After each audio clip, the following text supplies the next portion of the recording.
evacuation centre in Pinjarra.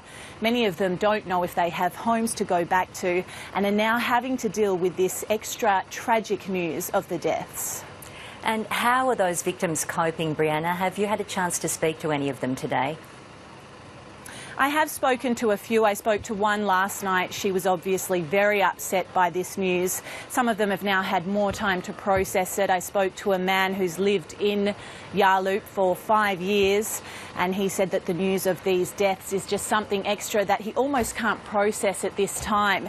He was there when the fire swept through.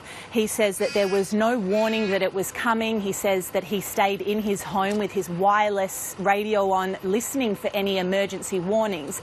He says it wasn't until about 5 minutes before the blaze came through that a car drove down the street and told him to get to the Oval, where about 40 people were gathered as the fire swept through. They then had to wait there. They had some supplies, chop it in, but it wasn't another while until they were able to actually get driven out of Yarloop and brought here.